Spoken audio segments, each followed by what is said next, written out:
Hello, എല്ലാവർക്കും guidance പ്രൊവൈഡറിലേക്ക് സ്വാഗതം. നമ്മുടെ ഈ വീഡിയോ 7ാം ക്ലാസ്സിലെ 8ാമത്തെ പാഠമായ ആകാശവിസ്മയങ്ങൾ എന്നതാണ്. അടിസ്ഥാന ശാസ്ത്രത്തിലുള്ളതാണ് കേട്ടോ. അപ്പോൾ അതിൽ നമ്മൾ ഇപ്പോൾ 2ാമത്തെ പാർട്ട് 2 ആണ് നമ്മളിപ്പോൾ ചെയ്യുന്നത്. പാർട്ട് 1 നമ്മൾ എന്തൊക്കെ പഠിച്ചു? ഭൂമിയെക്കുറിച്ച്, സൂര്യനെക്കുറിച്ച്, ചന്ദ്രനെക്കുറിച്ചൊക്കെ പഠിച്ചു അല്ലേ? ഗ്രഹണങ്ങൾ പഠിച്ചു, ചന്ദ്രഗ്രഹണം, സൂര്യഗ്രഹണം ഒക്കെ പഠിച്ചു അല്ലേ? അപ്പോൾ അതിൻ്റെ ബാക്കി കാര്യങ്ങളൊക്കെ നമുക്ക് ഇനിയിപ്പോൾ പാർട്ട് 2 പഠിക്കാം. അപ്പോൾ നിങ്ങൾ എല്ലാവരും ഈ ചാനലൊന്ന് സബ്സ്ക്രൈബ് ചെയ്യുക, പിന്നെ ഈ വീഡിയോ ഷെയർ ചെയ്ത് കൊടുക്കുക ഫ്രണ്ട്സുകൾക്കൊക്കെ. അപ്പോൾ നമുക്ക് സെക്കൻഡ് പാർട്ട് പഠിക്കാം. നിലാവിൻ്റെ പൊരുൾ. അപ്പോൾ നോക്കാം നമുക്കല്ലേ. ഇവിടെ ചന്ദ്രൻ്റെ ചിത്രം തന്നിട്ടുണ്ട്. ശോഭയോടെ നിൽക്കുന്ന ഒരു ചന്ദ്രൻ്റെ ചിത്രമാണുള്ളത് അല്ലേ. എന്തൊക്കെയാണെന്ന് വായിച്ച് നോക്കാം നമുക്ക്. രാത്രി ആകാശത്ത് മനോഹരമായി പ്രകാശിക്കുന്ന ചന്ദ്രനെ കണ്ടിട്ടില്ലേ? നിങ്ങളെല്ലാവരും കണ്ടിട്ടുണ്ടാവില്ലേ അല്ലേ? രാത്രിയിലാണ് ചന്ദ്രനെ നമുക്ക് കാണാൻ പറ്റുക. അപ്പം നല്ല വെളിച്ചത്തിൽ നല്ല ശോഭയോടെ കാണാൻ കഴിയും. സ്വയം പ്രകാശിക്കാത്ത ചന്ദ്രനെ എങ്ങനെയാണ് ഭംഗിയായി ശോഭിക്കാൻ കഴിയുന്നത്? അപ്പം ചന്ദ്രന് സ്വയം പ്രകാശിക്കാനുള്ള കഴിവില്ല എന്ന് നമ്മൾ പറഞ്ഞിട്ടുണ്ട്. അപ്പം അതിങ്ങനെയാണ് ഇപ്പം ചന്ദ്രൻ ഇങ്ങനെ ഇത്രയും ശോഭയോടെ പ്രകാശിക്കാൻ കഴിയുന്നത്. അപ്പോൾ ഈ ചിത്രം നോക്കില്ലേ, ചിത്രത്തിൽ നോക്കാം. ചന്ദ്രൻ്റെ ശോഭയുടെ കാരണം എന്തായിരിക്കും?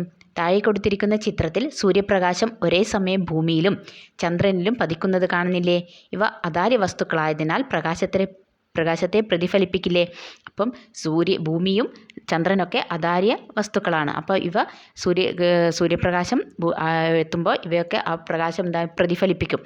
അപ്പം ചന്ദ്രനിൽ പതിക്കുന്ന ഈ പ്രകാശം പ്രതിഫലിച്ചിട്ടാണ് ഭൂമിയിലെത്തുന്നത്. ആ ചിത്രമാണ് ഇവിടെ കാണുന്നത്. ചന്ദ്രനിൽ സൂര്യപ്രകാശം എത്തുമ്പോൾ അത് പ്രതിഫലിച്ചിട്ട് നമുക്ക് ഭൂമിയിലെത്തുന്നുണ്ട്. അപ്പം നമ്മൾ നിലാവ് കാണില്ലേ, രാത്രി നോക്കുമ്പോൾ നല്ല നിലാവുണ്ടെന്നൊക്കെ പറയില്ലേ, പുറത്ത് നല്ല വെളിച്ചം പോലെ കാണാം. അതെന്താണ്? ചന്ദ്രനിൽ സൂര്യപ്രകാശം എത്തിയിട്ട് ആ ചന്ദ്രൻ പ്രതിഫലിപ്പിച്ചിട്ട് നമുക്കത് ഭൂമിയിൽ എത്തിയിട്ട് കാണുന്നതാണേ. സൂര്യപ്രകാശം ചന്ദ്രനിൽ തട്ടി പ്രതിപതിച്ചു വരുന്നതാണ് നിലാവെളിച്ചം. ചന്ദ്രൻ്റെ പ്രതലം പരുപരുത്തതാണ്. അങ്ങനെയെങ്കിൽ നിലാവെളിച്ചം ഉണ്ടാകുന്നത് ക്രമപ്രതിപതനം മൂലമാണോ വിസരിത പ്രതിപതനം മൂലമാണോ? ചർച്ച ചെയ്ത് ശാസ്ത്രപുസ്തകത്തിൽ എഴുതാം. അപ്പോൾ എന്താണിത്? സൂര്യപ്രകാശം ചന്ദ്രനിൽ തട്ടി പ്രതിഫലിച്ച് വരുന്നതാണ് നിലാവെളിച്ചമായിട്ട് നമുക്ക് അനുഭവപ്പെടുന്നത്. അപ്പം ചന്ദ്രൻ്റെ ഉപരിതലം മിനുമിനുസമുള്ളതല്ല, എന്താണ്? പരുപരുത്തതാണ്. ചന്ദ്രൻ്റെ ഉപരിതലം അങ്ങനെയുള്ളതാണ്, കുണ്ടും കുഴികളൊക്കെ നിറഞ്ഞതാണ്. അപ്പോൾ ഇവിടെ സംഭവിക്കുന്ന വെളിച്ചം, ഇവിടെ സൂര്യപ്രകാശം തട്ടിയിട്ട് ഏത് തരം പ്രതിപതനമാണ് സംഭവിക്കുന്നതെന്ന് ചോദിക്കുന്നത്. ക്രമപ്രതിപതനമാണോ അതോ വിസരിതമായിട്ടുള്ളതാണോ? നമുക്ക് നോക്കാം അല്ലേ, എന്താണത്? ചന്ദ്രൻ്റെ ഉപരിതലം പരുപരുത്ത പ്രതലമായതിനാൽ സൂര്യപ്രകാശം ചന്ദ്രനിൽ പതിക്കുമ്പോൾ അത് വിസരിതമായിട്ടാണ്, വിസരിതമായിട്ട് വെച്ചാൽ ക്രമരഹിതമായിട്ട് ആണ് പ്രതിപതിക്കുന്നത്. അപ്പം ചന്ദ്രൻ്റെ ഉപരിതലത്തിൽ ലഭിക്കുന്ന സൂര്യപ്രകാശം എങ്ങനെയാണ്? ഒരു ക്രമമൊന്നുമില്ലാതെ എങ്ങനെയൊക്കെയോ ചിതറിത്തെറിക്കുകയാണ്. വിസരിതമായിട്ട് വെച്ചാൽ ഒരു ഓർഡറും ഇല്ലാതെ, ഒരു ദിശയില്ലാതെ എങ്ങനെയാണെന്ന് വെച്ചാൽ സൂര്യപ്രകാശം വീണിട്ട് എങ്ങോട്ടൊന്നുമില്ലാതെ ചിതറിത്തെറിക്കുന്നത്. അതാണ് വിസരിത പ്രതിപതനം, ക്രമരഹിതമായിട്ടുള്ള പ്രതിപതനം. ഇങ്ങനെ പ്രകാശം പ്രതിപതിച്ച് ഭൂമിയിലെത്തുമ്പോഴാണ് നിലാവെളിച്ചം ഉണ്ടാകുന്നത്. ഇങ്ങനെയാണ് നിലാവെളിച്ചം ഉണ്ടാകുന്നത്. അപ്പോൾ ഇതല്ലാണ്ട് ക്രമപ്രതിപതനം ഉണ്ട്. ക്രമപ്രതിപതനം വെച്ചാൽ അതിനൊരു പ്രത്യേക ഒരു രീതി ഉണ്ടാവും, ഒരു ദിശ ഉണ്ടാവും, ഒരേ രീതിയിൽ ഒരേ ദിശയിലോട്ടൊക്കെ ഇങ്ങനെ പ്രകാശം പ്രതിപതിക്കുന്നത്.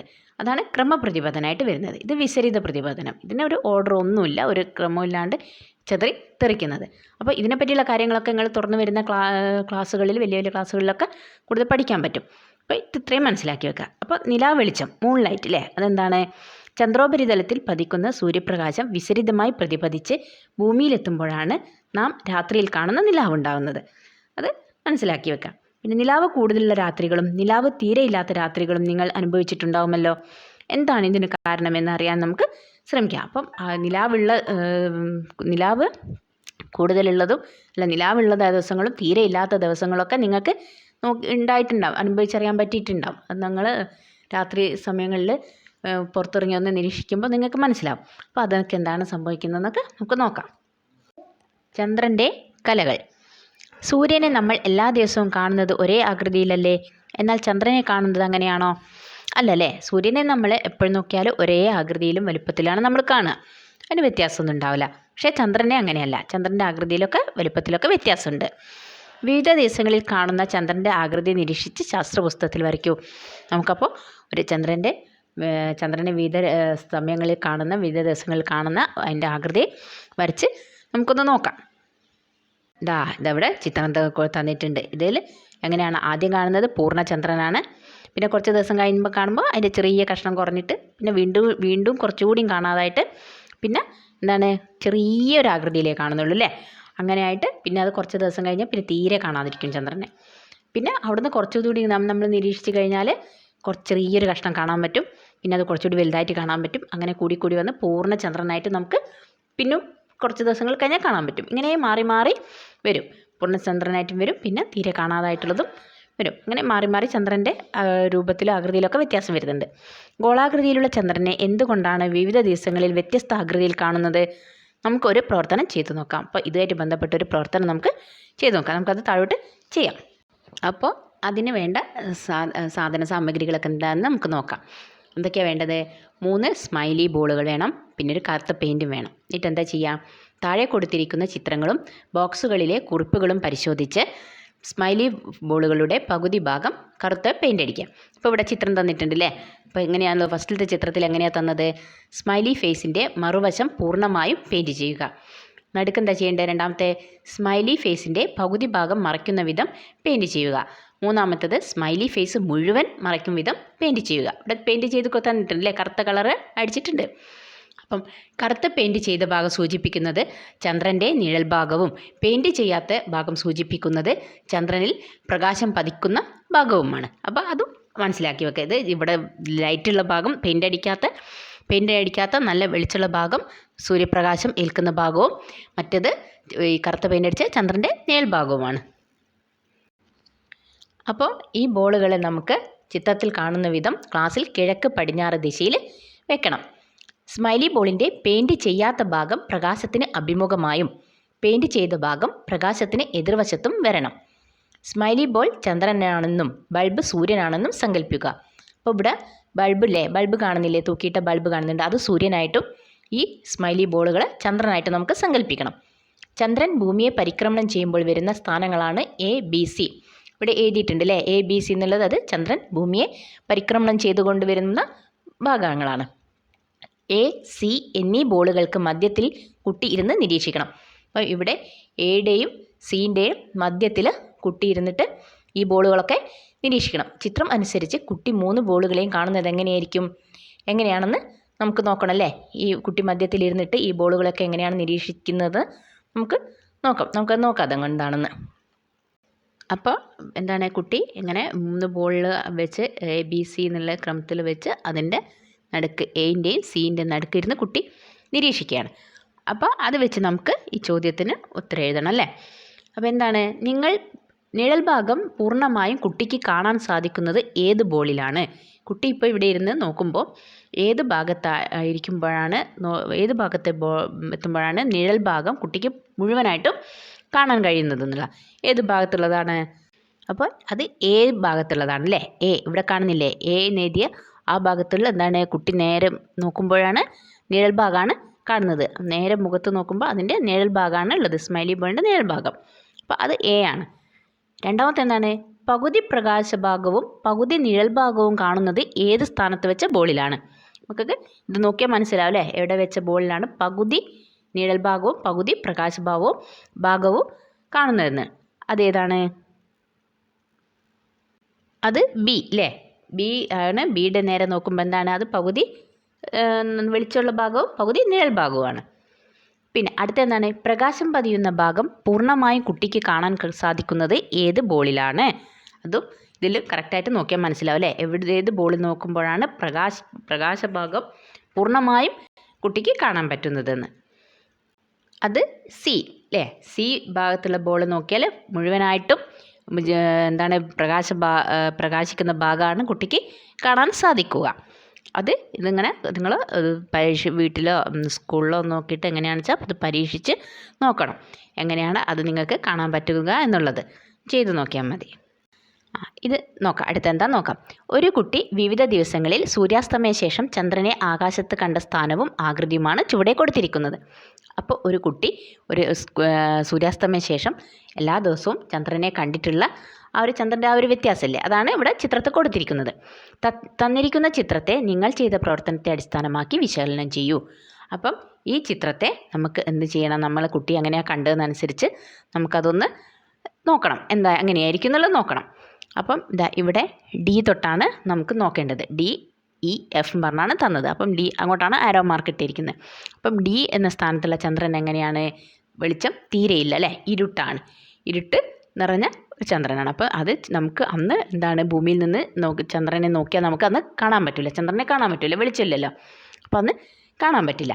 അത് കഴിഞ്ഞ് കുറച്ച് ദിവസങ്ങൾ അതേപോലെ ഇങ്ങനെ നോക്കി ഒന്നും ആകാശത്തൊന്നും കാണില്ല. പിന്നെ എന്താണ്, പിന്നെ ചെറിയൊരു എന്താണ് ഒരു കഷ്ണം പോലെ ചന്ദ്രനെ നമുക്ക് ഇവിടെ ഒരു വെളിച്ചം കാണുന്നുണ്ട് അല്ലേ, ചെറിയ വെളിച്ചം കാണുന്നുണ്ട്. അതുപോലെ അന്നേരം നമുക്ക് ചെറുതായിട്ട് ചന്ദ്രനെ കാണാൻ പറ്റും. അതും കഴിഞ്ഞ് ദിവസങ്ങൾ കഴിഞ്ഞ് നിരീക്ഷിക്കുമ്പോൾ എങ്ങനെയാണ്, ചന്ദ്രൻ പകുതിയായിട്ട് കാണാൻ പറ്റും. പകുതി ഇരുട്ടായിരിക്കും, പകുതി വെളിച്ചം. പകുതി വെളിച്ചമുള്ള ഭാഗത്ത് നമുക്ക് ഭൂമിയിൽ നിന്ന് നോക്കുമ്പോൾ ചന്ദ്രനെ പകുതിയായിട്ട് കാണാൻ പറ്റും.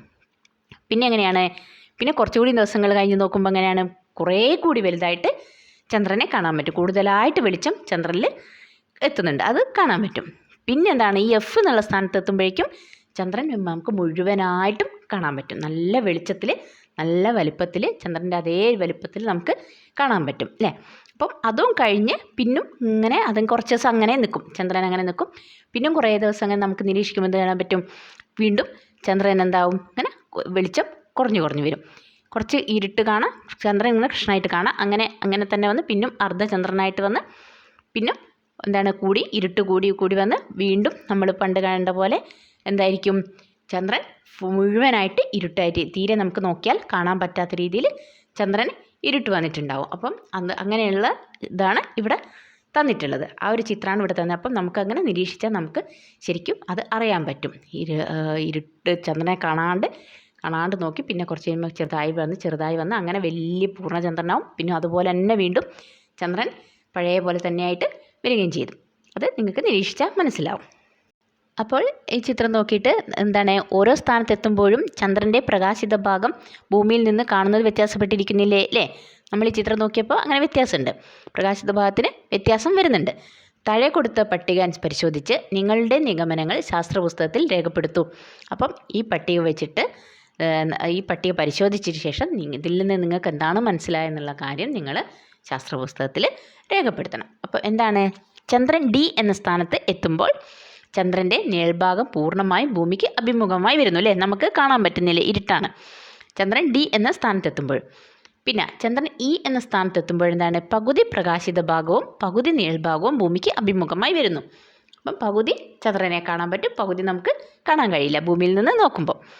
പിന്നെ ചന്ദ്രൻ എഫ് എന്ന സ്ഥാനത്തെത്തുമ്പോൾ പ്രകാശിത ഭാഗം പൂർണ്ണമായും ഭൂമിക്ക് അഭിമുഖമായി വരുന്നു. ഭൂമിക്ക് നേരെ മുഴുവനായിട്ട് ചന്ദ്രൻ വരുന്നു. അപ്പം നമുക്ക് ഭൂമിയിൽ നിന്ന് നോക്കുമ്പോൾ ചന്ദ്രനെ പൂർണ്ണമായിട്ടും നമുക്ക് കാണാൻ പറ്റും. അപ്പം നമുക്ക് ഇത് വെച്ചിട്ട് എന്താണ് നമുക്ക് എഴുതാൻ പറ്റുക, അപ്പം ഡി എന്ന സ്ഥാനത്തെത്തുമ്പോൾ ഉള്ള ചന്ദ്രൻ എങ്ങനെയായിരിക്കും, അന്ന് എന്തായിരിക്കും, കറുത്ത വാവ് അല്ലേ.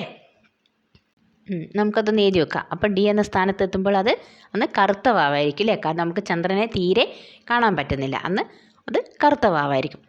ഇ എന്ന സ്ഥാനത്തെത്തുമ്പോൾ അർദ്ധചന്ദ്രൻ അല്ലേ, പകുതി ചന്ദ്രൻ, പകുതി ഇരുട്ടാണ്, പകുതി ചന്ദ്രനെ കാണാൻ പറ്റുന്നുള്ളൂ, അർദ്ധചന്ദ്രൻ. പിന്നെ എഫ് എന്ന സ്ഥാനത്തെത്തുമ്പോൾ വെളുത്ത വാവ് അല്ലേ, വെളുത്ത വാവ് എന്ന് പറഞ്ഞാൽ ചന്ദ്രൻ മുഴുവനായിട്ടും പ്രകാശിച്ച് നിൽക്കുന്നത്, അതാണ് വെളുത്ത വാവ്. ചന്ദ്രൻ നമുക്ക് പൂർണ്ണമായിട്ടും കാണാൻ പറ്റും, നല്ല വെളിച്ചത്തിൽ നല്ല ഭംഗിയിൽ കാണാൻ പറ്റും, അതാണ് വെളുത്ത വാവ്. അപ്പോൾ ഇത് നിങ്ങൾ മനസ്സിലാക്കി, ഈ പട്ടിക നോക്കിയിട്ട് ഈ കാര്യം മനസ്സിലാക്കി വെക്കുക, ശാസ്ത്രപുസ്തകത്തിൽ എഴുതി നോക്കുക. അമാവാസിയും പൗർണമിയും. ചന്ദ്രൻ്റെ നിഴൽഭാഗം പൂർണ്ണമായും ഭൂമിക്ക് അഭിമുഖമായി വരുന്ന ദിവസമാണ് അമാവാസി, അല്ലെങ്കിൽ കറുത്തവാവ് എന്ന് പറയും, നമ്മൾ കറുത്തവാവ് എന്ന് പറയാറില്ലേ അത്. ഈ ദിവസം നമുക്ക് ചന്ദ്രനെ കാണാൻ സാധിക്കില്ല. ചന്ദ്രൻ്റെ പ്രകാശിത ഭാഗം പൂർണ്ണമായും ഭൂമിക്ക് അഭിമുഖമായി വരുന്നതാണ് പൗർണമി. അപ്പം ചന്ദ്രൻ്റെ വെളിച്ചം കിട്ടുന്ന ആ ഭാഗം നമുക്ക് ഭൂമിക്ക് അഭിമുഖമായി വരുന്നത് പൗർണമി. അല്ലാതെ ചന്ദ്രൻ്റെ നിഴൽഭാഗം പൂർണ്ണമായും ഭൂമിക്ക് അഭിമുഖമായി വരുന്നത് അമാവാസി, കറുത്ത വാവ്. പൗർണമി എന്ന് പറഞ്ഞാൽ വെളുത്ത വാവ്. ചന്ദ്രൻ്റെ പ്രകാശിത ഭാഗത്തിൻ്റെ പകുതിയും നിഴൽ ഭാഗത്തിൻ്റെ പകുതിയും ഭൂമിക്ക് അഭിമുഖമായി വരുമ്പോൾ കാണുന്നതാണ് അർദ്ധചന്ദ്രൻ. നിങ്ങൾ കാണാറില്ലേ അല്ലേ, പകുതി ചന്ദ്രനെ ആകാശത്ത് കാണാറില്ലേ, അത് എന്താണ്, ചന്ദ്രൻ്റെ പ്രകാശിത ഭാഗത്തിൻ്റെ പകുതിയും നിഴൽ ഭാഗത്തിൻ്റെ പകുതിയും കൂടിയായിട്ട് വരുന്നതാണ് അർദ്ധചന്ദ്രനെ നമുക്ക് കാണുന്നത്. വൃദ്ധിയും ക്ഷയവും, വാക്സിങ് ആൻഡ് വാണിംഗ്. ചുവടെ തന്നിരിക്കുന്ന ചിത്രങ്ങൾ നിരീക്ഷിക്കൂ. ഇവിടെ ചിത്രങ്ങൾ തന്നിട്ടുണ്ട്. എ ബി എന്ന് പറഞ്ഞ് ചിത്രങ്ങൾ തന്നിട്ടുണ്ട്. അമാവാസി മുതൽ പൗർണമി വരെയും പൗർണമി മുതൽ അമാവാസി വരെയുമുള്ള ചന്ദ്രൻ്റെ പരിക്രമണം 2 ചിത്രങ്ങളായി നൽകിയിരിക്കുന്നു. അപ്പോൾ ഒന്ന് അമാവാസി മുതൽ പൗർണമി വരെയും പൗർണമി മുതൽ അമാവാസി വരെയുമുള്ള ചന്ദ്രൻ്റെ പരിക്രമണ ചിത്രങ്ങളാണ് 2 എയും ബി ആയിട്ട് തന്നത്. 2 ചിത്രങ്ങളും ഒരുപോലെയാണോ ചിത്രത്തിലുള്ളത്? വ്യത്യാസമുണ്ട് അല്ലേ? ചിത്രങ്ങളിൽ എന്തെല്ലാം വ്യത്യാസമാണ് നിങ്ങൾക്ക് നിരീക്ഷിക്കാൻ സാധിക്കുന്നത്? നമുക്ക് നോക്കാം എന്തൊക്കെ വ്യത്യാസങ്ങളാണ് അതിലുള്ളതെന്ന്. അപ്പോൾ ഇവിടെ എന്താ ചോദിച്ചത്, ഏത് ചിത്രത്തിലാണ് ചന്ദ്രൻ്റെ പ്രകാശിത ഭാഗം ഭൂമിയിൽ നിന്ന് നോക്കുമ്പോൾ വർദ്ധിച്ചു വരുന്നതായി കാണുന്നത്? ഏത് ചിത്രത്തിൽ, എയിലാണോ ബിയിലാണോ?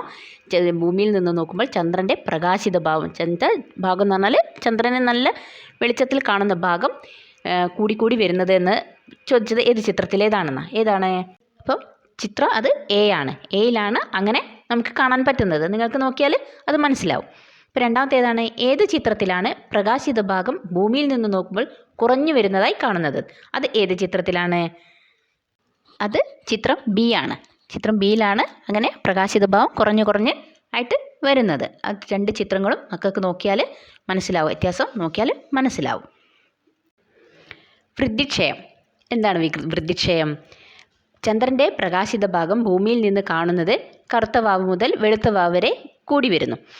ചന്ദ്രൻ്റെ പ്രകാശിത ഭാഗം നമുക്ക് ഭൂമിയിൽ നിന്ന് കാണുന്നത് കറുത്ത വാവ് തൊട്ട് വെളുത്ത വാവ് വരെ അതിങ്ങനെ കൂടി വരികയാണ്. കറുത്ത വാവ് നമ്മൾ തീരെ കാണില്ലല്ലോ, ചന്ദ്രനെ തീരെ കാണാൻ പറ്റില്ല. അപ്പോൾ പിന്നെ അത് കുറച്ച് ദിവസങ്ങൾ കഴിയുമ്പോൾ ചെറുതായിട്ട് കണ്ട് പൂർണ്ണ ചന്ദ്രനാന്ന് വെളുത്ത വാവില്ലേ, അവിടെ ദിവസം പൂർണ്ണ ചന്ദ്രനായിട്ട് കാണാൻ പറ്റും. അവരെ അത് ഇങ്ങനെ വലുതായി വരികയാണ്.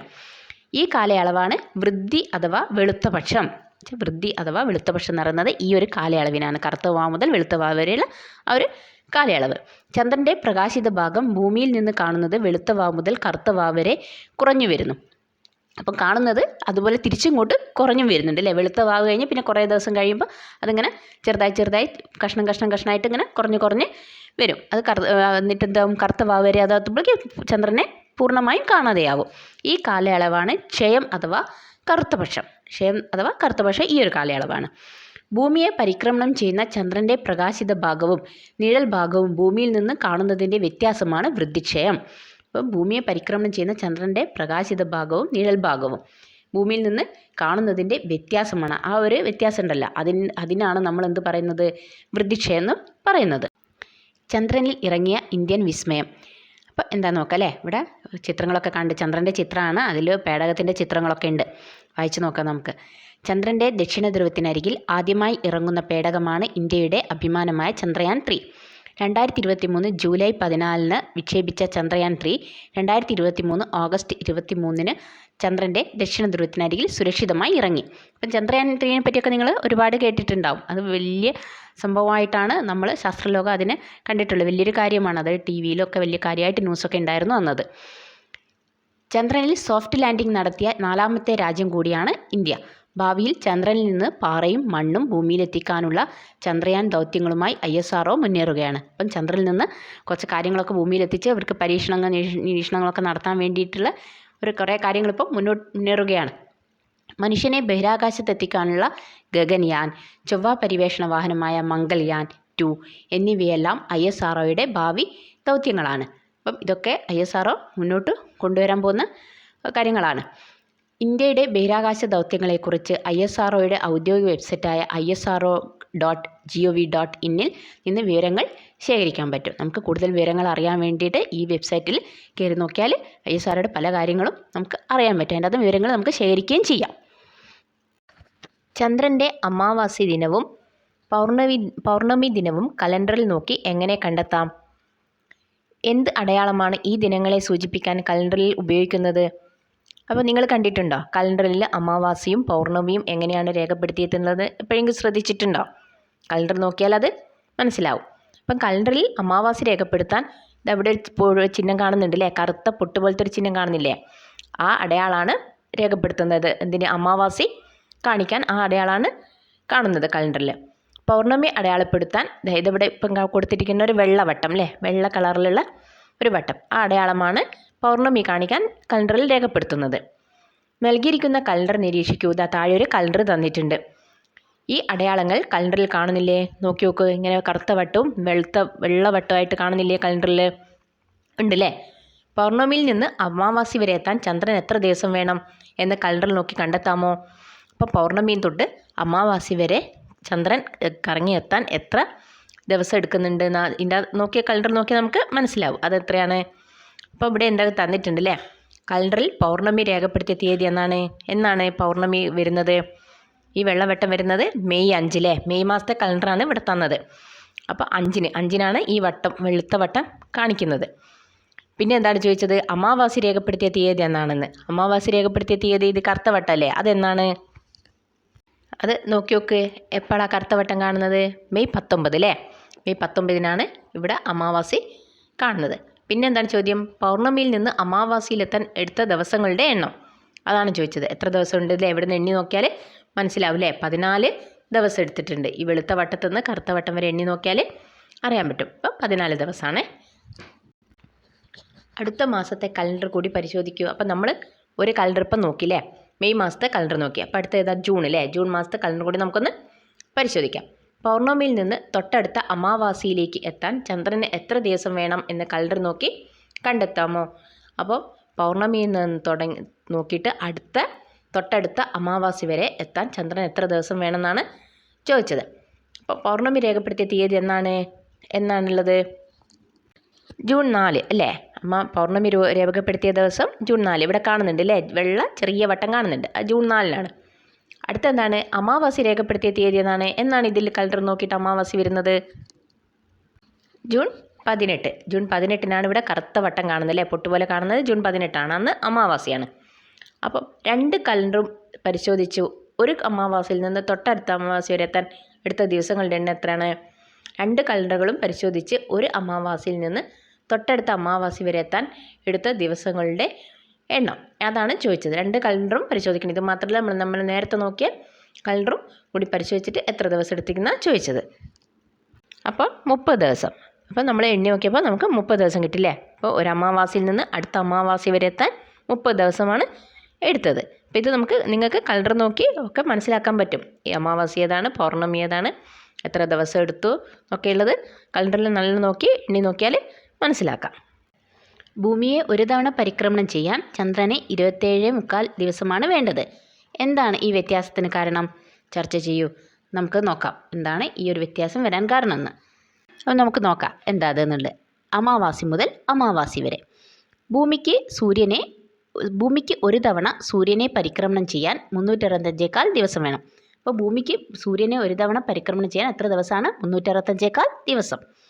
ചന്ദ്രൻ ഭൂമിയെ ഒരു തവണ പരിക്രമണം ചെയ്യുമ്പോൾ ഭൂമി ചന്ദ്രനുമൊത്ത് സൂര്യന് ചുറ്റും പരിക്രമണ പാതയിൽ കുറച്ച് ദൂരം സഞ്ചരിച്ചിട്ടുണ്ടാവും.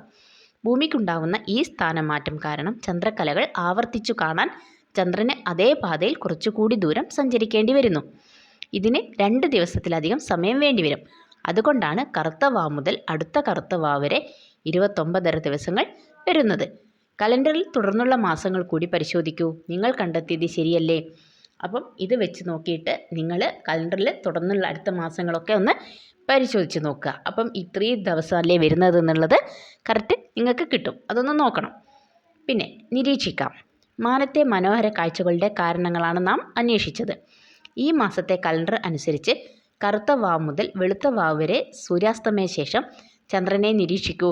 നിങ്ങൾ നേരിട്ട് മനസ്സിലാക്കിയ കാര്യങ്ങൾ കൂട്ടുകാരുമായി പങ്കുവയ്ക്കൂ. അപ്പോൾ ഇതൊക്കെ നിരീക്ഷിച്ചിട്ട് സൂര്യാസ്തമയം തൊട്ട് പിന്നെ സൂര്യാസ്തമയ ശേഷം ചന്ദ്രനെ നിരീക്ഷിക്കുക. അപ്പം ചന്ദ്രനെ നിങ്ങൾക്ക് നേരിട്ട് നിരീക്ഷിക്കുമ്പോൾ നിങ്ങൾക്ക് നേരിട്ട് മനസ്സിലാക്കിയ കാര്യങ്ങൾ എന്തൊക്കെയാണെന്ന് വെച്ചാൽ നിങ്ങളെ കൂട്ടുകാരായിട്ടൊക്കെ നിങ്ങൾ അത് ചർച്ച ചെയ്യുക, നിങ്ങൾ സംസാരിക്കുക. വിലയിരുത്താം. അപ്പോൾ അതിൽ ഒന്നാമത്തെ ചോദ്യമാണ്, ചിത്രം നിരീക്ഷിക്കൂ. ഭൂമിയെ ചുറ്റുന്ന ചന്ദ്രൻ്റെ പരിക്രമണ പാത പരിശോധിച്ച് താഴെ കൊടുത്തിരിക്കുന്ന പട്ടിക പൂർത്തിയാക്കൂ. അപ്പം താഴെ ഒരു പട്ടിക തന്നിട്ടുണ്ട് അല്ലേ? ചന്ദ്രഗ്രഹണം തുടങ്ങുന്ന സ്ഥാനം, ചന്ദ്രഗ്രഹണം പൂർണ്ണമാവുന്ന സ്ഥാനം, ചന്ദ്രഗ്രഹണം അവസാനിക്കുന്ന സ്ഥാനം പറഞ്ഞ് 2-3 ചോദ്യങ്ങൾ തന്നിട്ടുണ്ട്. അപ്പോൾ ഇവിടെ ചിത്രവും തന്നിട്ടുണ്ട്. സൂര്യൻ്റെയും ചന്ദ്രൻ്റെയും നടുക്ക് ഭൂമി വരുന്നുണ്ട് അല്ലേ? മധ്യത്തിൽ ഭൂമി വന്നിട്ട് ഭൂമിയുടെ നേരിൽ ചന്ദ്രനിൽ പൂർണ്ണമായി പതിക്കുമ്പോഴാണ് ചന്ദ്രഗ്രഹണം ഉണ്ടാവുന്നത്. നമ്മൾ പഠിച്ചാണല്ലേ സൂര്യഗ്രഹണം ചന്ദ്രഗ്രഹണമൊക്കെ നമ്മൾ പഠിച്ചാണ്. അപ്പോൾ നമുക്ക് ആ ചോദ്യം നോക്കാം. ഒന്നാമത്തെ ചോദ്യം എന്താണ്? ചിത്രം നോക്കിയിട്ട് നമുക്ക് പൂരിപ്പിക്കണേ അത്. ചോദ്യം എന്താണ് ആദ്യത്തേത്? ചന്ദ്രഗ്രഹണം തുടങ്ങുന്ന സ്ഥാനം അതേതായിരിക്കും? ഈ ചിത്രം നോക്കിയിട്ട് പറഞ്ഞേ ഏതാണ്? നോക്കി നോക്കൂ.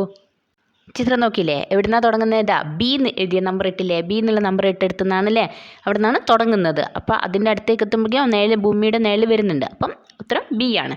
അടുത്ത ചോദ്യം എന്താണ്? ചന്ദ്രഗ്രഹണം പൂർണ്ണമാവുന്ന സ്ഥാനം. ചന്ദ്രൻ മുഴുവനായിട്ടും ഭൂമിയുടെ നിഴലിൽ വരുന്ന സ്ഥാനം ഏതാണെന്നാണ്. അതിൻ്റെ ഉത്തരം എന്താണ്? ചിത്രത്തിൽ കാണുന്നില്ലേ? സി അല്ലേ? സി ഇതിലെത്തുമ്പോഴാണ് ചന്ദ്രൻ ഇവിടെ ചുവന്ന നിറത്തിൽ രേഖപ്പെടുത്തിയിട്ടുണ്ട്. അവിടെ എത്തുമ്പോഴാണ് പൂർണ്ണമായും ഭൂമിയുടെ നിഴലിൽ ചന്ദ്രൻ എത്തുന്നത്. അപ്പോഴാണ് ചന്ദ്രഗ്രഹണം സംഭവിക്കുന്നത്. അടുത്ത ചോദ്യം എന്താണ്? ചന്ദ്രഗ്രഹണം അവസാനിക്കുന്ന സ്ഥാനം ഏതാണ്? അതും ചിത്രത്തിൽ നോക്കിയാൽ മനസ്സിലാവും. കണ്ടില്ലേ? ഏതായിരിക്കും? ഡി അല്ലേ? ഡിയിൽ എത്തുമ്പോഴേക്കും ചന്ദ്രൻ പൂർണ്ണമായും ഭൂമിയുടെ നിഴലിൽ നിന്ന് പുറത്തേക്ക് വന്നു. അപ്പം ചന്ദ്രഗ്രഹണം അവിടെ കഴിഞ്ഞിട്ട് പൂർണ്ണമായും പുറത്തേക്ക് വന്നപ്പോഴാണ് അത് സംഭവിക്കുന്നത്. അപ്പം അതാണ് ഡി ആണ് ചന്ദ്രഗ്രഹണം അവസാനിക്കുന്ന സ്ഥാനം. ഡി എന്ന് രേഖപ്പെടുത്തിയ സ്ഥലമാണ്. അപ്പം ഇത് നിങ്ങൾ പൂരിപ്പിച്ച് വെക്കുക. കള്ളിയിലാക്കിയിട്ട് പട്ടികയാക്കിയിട്ട് എഴുതുക. ഇനി രണ്ടാമത്തെ നോക്കാം. ചിത്രം നിരീക്ഷിച്ച് താഴെ കൊടുത്ത പട്ടിക ഉചിതമായ രീതിയിൽ വരച്ച് യോജിപ്പിക്കൂ. അപ്പം ഈ ചിത്രം നോക്കിയിട്ട് നമുക്ക് ഇവിടെ തന്ന പട്ടികയിൽ തന്ന കാര്യങ്ങൾ യഥാർത്ഥ സ്ഥാനത്ത് അപ്പുറം ഇപ്പുറം തന്ന പട്ടികയിൽ എഴുതിയിട്ടുള്ള കാര്യങ്ങൾ നമുക്ക് വരച്ച് യോജിപ്പിക്കണം. അതിന് യോജിച്ചത് നമ്മൾ വരച്ച് ചേർക്കണം. അപ്പം ചിത്രം ഇവിടെ തന്നിട്ടുണ്ട് അല്ലേ? അത് അപ്പോൾ എന്താണ് ഫസ്റ്റിലത്തെ എന്താണ്? ചന്ദ്രൻ ഡി എന്ന സ്ഥാനത്ത് എത്തുമ്പോൾ അതിവിടെ ഓൾറെഡി തന്നിട്ടുണ്ട് അല്ലേ? രേഖപ്പെടുത്തി തന്നിട്ടുണ്ട്. ചന്ദ്രൻ ഡി എന്ന സ്ഥാനത്ത് എത്തുമ്പോൾ എന്താണ്? അമാവാസി അല്ലേ? അമാവാസി. ഇതവിടെ ചന്ദ്രൻ എന്താണ് ഉള്ളത്? പൂർണ്ണമായും ഇരുട്ടിലാണ് ഉള്ളത് അല്ലേ? ചന്ദ്രനിൽ തീരെ പ്രകാശമില്ല. ഇരുണ്ട നിറത്തിലല്ലേ ചന്ദ്രൻ കാണുന്നത്? ഡി എന്ന ചന്ദ്രൻ അല്ലേ? അപ്പോൾ അത് അമാവാസിയാണ്. അപ്പോൾ അടുത്ത എന്താണ്? ചന്ദ്രൻ ഇ എന്ന സ്ഥാനത്ത് എത്തുമ്പോൾ. ചന്ദ്രൻ ഇ എന്ന സ്ഥാനത്ത് ഇവിടെ ചിത്രത്തിൽ കാണുന്നില്ലേ? അപ്പോൾ അതെന്താണ്? ഇ എന്ന സ്ഥാനത്ത് എത്തുമ്പോൾ ചന്ദ്രൻ്റെ എങ്ങനെയാണ് ഇരിക്കുന്നത്? ചന്ദ്രൻ ഇ എന്ന സ്ഥാനത്ത് എത്തുമ്പോൾ അർദ്ധചന്ദ്രനാണ് അല്ലേ? അവിടെ രേഖപ്പെടുത്തിയിട്ടുണ്ട് കേട്ടോ, അർദ്ധചന്ദ്രൻ. ഇപ്പം കാണാൻ നിങ്ങൾക്ക് ചിത്രത്തിൽ കാണാൻ പറ്റും. പകുതി വെളിച്ചമുണ്ട്, പകുതി ഇരുട്ടാണുള്ളത്. അപ്പം അത് അർദ്ധചന്ദ്രനാണ്. പിന്നെ ഏതാണുള്ളത്? ചന്ദ്രൻ എഫ് എന്ന സ്ഥാനത്ത് എത്തുമ്പോൾ.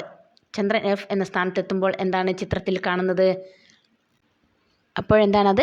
പൗർണമിയാണ് അല്ലേ? എഫ് എന്ന സ്ഥാനത്തെത്ത ചന്ദ്രനെ നോക്കി നോക്കൂ. നല്ല വെളിച്ചമുണ്ട് അല്ലേ? പൂർണ്ണമായും വെളിച്ചത്തിൽ നിൽക്കുന്ന ചന്ദ്രനെയാണ് കാണുന്നത്. അതെന്താണ്? പൗർണമിയാണ്. അപ്പം ഇതും നിങ്ങൾ എഴുതി രേഖപ്പെടുത്തി വെക്കുക. ഇനി ഇതെന്താ നോക്കാം. ചില പ്രസ്താവനകൾ താഴെ കൊടുത്തിരിക്കുന്നു. ശരിയായവ ടിക്ക് ചെയ്യുക. അപ്പോൾ ഇവിടെ എന്താണ്? കുറച്ച് കാര്യങ്ങൾ താഴെ തന്നിട്ടുണ്ട്. അത് വായിച്ചിട്ട് അതിൽ ശരിയായതിന് നമുക്ക് എന്ത് ചെയ്യണം? ടിക്ക് മാർക്ക് ഇടണം. അപ്പോൾ ഫസ്റ്റിലത്തെ ചോദ്യം എന്താ നോക്കാം. സൂര്യപ്രകാശം പതിക്കുന്ന ചന്ദ്രൻ്റെ ഭാഗം ഭൂമിയിൽ നിന്നും പൂർണ്ണമായും കാണാൻ കഴിയുന്ന ദിവസമാണ് പൗർണമി. പൗർണമി എന്ന് പറഞ്ഞാൽ വെളുത്തവാവ്. വെളുത്തവാവ് ദിവസം ഭൂമിയിൽ നിന്ന് ചന്ദ്രനെ നോക്കുമ്പോൾ ചന്ദ്രനെ നമുക്ക് പൂർണ്ണമായും കാണാൻ പറ്റും. ശരിയോ തെറ്റോ? അത് ശരിയാണല്ലേ? ആ പറഞ്ഞത് ശരിയാണ്. അപ്പം നമുക്കതിന് ടിക്ക് മാർക്ക് ഇടാം. അടുത്തത് രണ്ടാമത്തത്. വൃദ്ധിയിലെ അർദ്ധചന്ദ്രൻ സൂര്യാസ്തമയ സമയത്ത് തലയ്ക്ക് മുകളിൽ ദൃശ്യമാകും. അത് ശരിയോ തെറ്റോ? വൃദ്ധിയിലെ അർദ്ധചന്ദ്രൻ സൂര്യാസ്തമയ സമയത്ത് തലയ്ക്ക് മുകളിൽ ദൃശ്യമാകും. അത് തെറ്റാണ് അല്ലേ? അത് അങ്ങനെയല്ല വരുന്നത്. പിന്നെന്താണ്? ചന്ദ്രൻ്റെ പരിക്രമണ കാലയളവും വൃദ്ധിക്ഷയവും ദൃശ്യമാകുന്ന കാലയളവും തുല്യമാണ്. അതും തെറ്റാണ് അല്ലേ? ശരിയല്ല. ചന്ദ്രൻ്റെ പരിക്രമണ കാലയളവും വൃദ്ധിക്ഷയം ദൃശ്യമാകുന്ന കാലയളവും തമ്മിൽ വ്യത്യാസമുണ്ട്. അടുത്ത എന്താണ്? കറുത്ത വാവ് ദിവസം മാത്രമേ സൂര്യഗ്രഹണം സംഭവിക്കൂ. കറുത്ത വാവ് ദിവസം മാത്രമേ സൂര്യഗ്രഹണം സംഭവിക്കൂ. അത് ശരിയോ തെറ്റോ? അത് ശരിയാണ്. അപ്പോൾ നമുക്ക് എന്ത് ചെയ്യാം? അതിന് ടിക്ക് മാർക്ക് ഇടാം. കറുത്ത വാവ് ദിവസമാണ് സൂര്യഗ്രഹണം സംഭവിക്കുന്നത്. അടുത്ത എന്താണ്? വെളുത്ത വാവ് ദിവസങ്ങളിൽ മാത്രമേ ചന്ദ്രഗ്രഹണം സംഭവിക്കൂ. അത് ശരിയാണോ? അത് ശരിയാണല്ലേ? നമുക്കതിന് ടിക്ക് മാർക്ക് ഇടാം. ലാസ്റ്റ് എന്താണ്? എല്ലാ പൗർണമി ദിവസങ്ങളിലും ചന്ദ്രഗ്രഹണം ഉണ്ടാകും. ഇല്ല അല്ലേ? അങ്ങനെ സംഭവിക്കില്ല. എല്ലാ പൗർണമി ദിവസങ്ങളിലും ചന്ദ്രഗ്രഹണം ഉണ്ടാവുന്നില്ല. അപ്പോൾ അത് അങ്ങനത്തെ ഒന്നും ചെയ്യേണ്ട. ശരിയില്ലെന്ന് മാത്രം നമുക്ക് ടിക്ക് മാർക്ക് ഇടാം. തുടർ പ്രവർത്തനങ്ങൾ. അപ്പോൾ നോക്കാം. ഒന്നാമത്തേതാണ് നോക്കാം. സൂര്യഗ്രഹണം എങ്ങനെയെല്ലാം സംഭവിക്കുന്നു എന്നറിയാൻ നമുക്കൊരു പ്രവർത്തനം ചെയ്യാം. അപ്പോൾ സൂര്യഗ്രഹണം എങ്ങനെയൊക്കെ സംഭവിക്കുന്നതെന്ന് അറിയാൻ ചെറിയൊരു പ്രവർത്തനം. മുന്നൊരുക്കം എന്തൊക്കെയാണ്? മേശപ്പുറത്ത് ഒരു ഫുട്ബോൾ വെക്കുക. മേശയ്ക്ക് അഭിമുഖമായി 1.5 മീറ്റർ അകലത്തിൽ ഒരു കുട്ടിയെ നിർത്തണം. ചിത്രത്തിൽ കാണുന്നത് പോലെ ഒരു ചെറിയ പന്ത് കമ്പിൽ കുത്തി ഉറപ്പിച്ച് കുട്ടി കയ്യിൽ പിടിക്കട്ടെ. ഇതവിടെ ചിത്രം തന്നിട്ടുണ്ട്. അതുപോലെ ചെയ്തു നോക്കാം. ഒരു കണ്ണടച്ച് ചെറിയ പന്ത് മറ്റേ കണ്ണിന് മുന്നിൽ ചേർത്ത് പിടിച്ച് മേശപ്പുറത്ത് വെച്ചിരിക്കുന്ന ഫുട്ബോളിനെ നോക്കുക. അപ്പോൾ ഒരു കണ്ണടയ്ക്കണം. മറ്റെങ്കിലും ഒരു കണ്ണടച്ചിട്ട് ഒരു ചെറിയ ബോൾ മറ്റേ കണ്ണിന് മുന്നിൽ തന്നെ ചേർത്ത് പിടിച്ച് മേശപ്പുറത്തിരിക്കുന്ന ഫുട്ബോളിനെ നോക്കണം. അപ്പോൾ എന്തൊക്കെയാണ് നമുക്ക് അറിയാൻ പറ്റുന്നതെന്ന് നോക്കാം. അപ്പോൾ എന്താണ് ഫസ്റ്റിലത്തെ എന്താണ് ചോദിച്ചത്, ഫുട്ബോൾ മാത്രമാണോ ഇപ്പോൾ കാഴ്ചയിൽ നിന്നും മറയുന്നത്? അപ്പോൾ ചെറിയ ബോൾ ഒരു കണ്ണ് അമർത്തി പിടിച്ച് മറ്റേ കണ്ണിന് നേരെ ചെറിയ ബോൾ വെച്ചിട്ട് ഫുട്ബോൾ നോക്കാനാണ് പറയുന്നത്. അപ്പോൾ എന്താണ് കാണുന്നത്? അപ്പോൾ എന്താണ്, ഫുട്ബോളും ചുറ്റുമുള്ളവയൊന്നും കാണുന്നില്ല. അങ്ങനെ നോക്കുമ്പോൾ ഫുട്ബോളും കാണുന്നില്ല, ചുറ്റുമുള്ള വസ്തുക്കളൊന്നും നമുക്ക് കാണാൻ കഴിയില്ല. അടുത്ത എന്താണ്, ചെറിയ പന്ത് സാവധാനം കണ്ണിൽ നിന്ന് മുന്നോട്ട് നീക്കൂ. പന്ത് കാണുന്നതിൽ എന്ത് മാറ്റമാണ് സംഭവിക്കുന്നത്? അപ്പോൾ ചെറിയ പന്ത് കുറച്ചുകൂടി മുന്നോട്ട് നീക്കി വെച്ചാൽ ഫുട്ബോൾ കാണുന്നതിൽ എന്ത് വ്യത്യാസമാണ് ഉണ്ടാകുന്നത്? അങ്ങനെ നോക്കുമ്പോൾ എന്താണ്, ഫുട്ബോൾ കാണുന്നില്ല, ഫുട്ബോൾ നമുക്ക് തീരെ കാണാൻ പറ്റുന്നില്ല. ചുറ്റുമുള്ളവ കുറച്ച് കാണാം. അങ്ങനെ കുറച്ച് നീക്കി പിടിക്കുമ്പോൾ ചുറ്റുമുള്ള വസ്തുക്കളെ കുറച്ച് കാണാൻ പറ്റും, ഫുട്ബോൾ തീരെ കാണാൻ പറ്റില്ല. അടുത്ത എന്താണ്, ഫുട്ബോൾ മാത്രം പൂർണ്ണമായും മറയാൻ ചെറിയ പന്ത് കണ്ണിൽ നിന്ന് എത്രമാത്രം അകലത്തിൽ പിടിക്കണം? അപ്പോൾ ഫുട്ബോൾ മാത്രം മറഞ്ഞു നിൽക്കാൻ ഈ ചെറിയ പന്ത് നമ്മുടെ കണ്ണിൽ നിന്ന് എത്ര അകലത്തിൽ പിടിക്കണം എന്നാണ് ചോദിച്ചത്. എത്ര അകലത്തിൽ പിടിക്കേണ്ടി വരും? അങ്ങനെ ചെയ്യുമ്പോൾ എത്രയാണ്, 50 സെൻറ്റിമീറ്റർ ദൂരത്തിൽ പിടിക്കുമ്പോൾ ഫുട്ബോൾ മാത്രം കാണുന്നില്ല, ചുറ്റുമുള്ളവ കാണാം. 50 സെൻറ്റിമീറ്റർ നമ്മൾ കണ്ണിൽ നിന്ന് അകലത്തിൽ പിടിക്കുമ്പോൾ എന്താണ്, ഫുട്ബോൾ മാത്രം ആ ബോൾ കൊണ്ട് കാണാൻ പറ്റില്ല, പക്ഷേ ചുറ്റുമുള്ള വസ്തുക്കളൊക്കെ നമുക്ക് കാണാൻ പറ്റും. പിന്നെ ചെറിയ പന്ത് വീണ്ടും കണ്ണിൽ നിന്ന് അകറ്റിയാൽ ഫുട്ബോൾ മറയുന്നതിൽ എന്ത് മാറ്റമാണ് കാണുന്നത്? ഈ ചെറിയ പന്ത് കുറച്ചുകൂടി നീട്ടി നമ്മൾ പിടിക്കുമ്പോൾ ഈ ഫുട്ബോളിൻ്റെ കാര്യത്തിൽ എന്താണ് നമുക്ക് കാണാൻ പറ്റുന്നത്? ഫുട്ബോൾ നമുക്കൊരു വലയം പോലെ കാണാൻ പറ്റും. കുറച്ച് ഈ ചെറിയ ബോൾ ഫുട്ബോളിനെ മറയ്ക്കും, ബാക്കിയുള്ളത് മറയ്ക്കില്ല. അപ്പോൾ എന്താണ്, അത് ചെറിയൊരു വട്ടം ഫുട്ബോൾ കാണാൻ നമുക്ക് പറ്റും.